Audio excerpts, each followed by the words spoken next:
Welcome back to Pinks Kitchen Tamil. இன்னைக்கு நம்ம முட்டைக்கோஸ் வச்சு பக்கோடா எப்படி செய்யறதுன்னு தான் பார்க்க போகிறோம். ரொம்ப டெலிஷியஸான ரெசிபிஸ். அந்த ரெசிபியை பார்க்குறதுக்கு முன்னாடி இதுக்கு தேவையான பொருட்கள் என்னென்னு பார்த்துட்டு வந்துடலாம். இன்றைக்கி நான் ஒரு 1/4 கிலோ இருக்கக்கூடிய ஒரு முட்டைக்கோஸை பார்த்து எடுத்திருக்கேன். இதை 4 கட் பண்ணிக்கோங்க. அப்புறமா குட்டி குட்டியாக ஸ்லைஸ் பண்ணிக்கோங்க.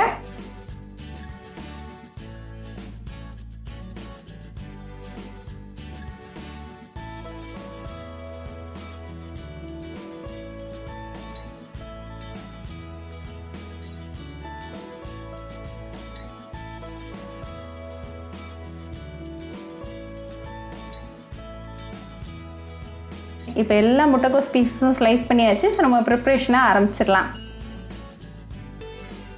ஒரு மிக்சிங் பவுலில் முட்டைக்கோஸை சேர்த்துக்கோங்க. இது கூட 1 டேபிள் ஸ்பூன் அளவுக்கு கட் பண்ண ஆனியன் சேர்த்துக்கோங்க. 2 பச்சை மிளகாவை கட் பண்ணி சேர்த்துக்கோங்க. கொஞ்சமாக கருவேப்பிலை சேர்த்துக்கலாம். 1 கப் அளவுக்கு கடலை மாவு, 2 டேபிள் ஸ்பூன் அளவுக்கு அரிசி மாவு, 1 டேபிள் ஸ்பூன் அளவுக்கு சோள மாவு, 1 டேபிள் ஸ்பூன் அளவுக்கு மிளகாத்தூள், 1 டீஸ்பூன் அளவுக்கு உப்பு, அப்புறமா 1/4 டீஸ்பூன் அளவுக்கு பேக்கிங் சோடா சேர்த்துட்டு இதை ஒரு ஃபோர்க் வச்சு நல்லா கலந்து விட்டுருங்க.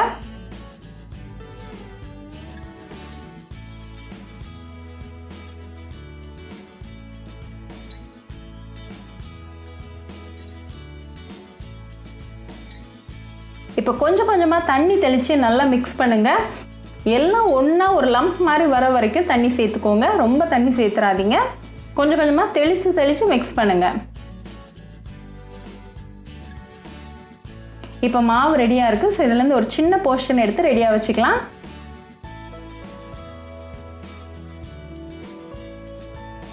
ஒரு இரும்பு சட்டியில் எண்ணெய் சூடு பண்ணிடலாம். எண்ணெய் நல்லா சூடானதும் இதை உள்ளே சேர்த்துடலாம். ஒவ்வொன்றா ரொம்ப ஒரே நேரத்தில் சேர்த்துக்காதீங்க. ஒரு 4 இல்லாட்டி 5 ஒரு டைமில் சேர்த்து ஃப்ரை பண்ணுங்கள். மீடியம் ஃப்ளேமில் ஒரு 2 மினிட்ஸ் நல்லா ஃப்ரை ஆகட்டும்.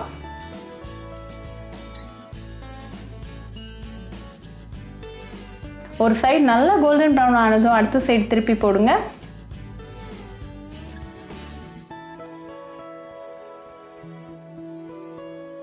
அகெயின் அது ஒரு 2 மினிட்ஸ் குக் ஆகட்டும். 2 சைடும் நல்லா கோல்டன் ப்ரௌன் ஆனதும் ரிமூவ் பண்ணிடலாம்.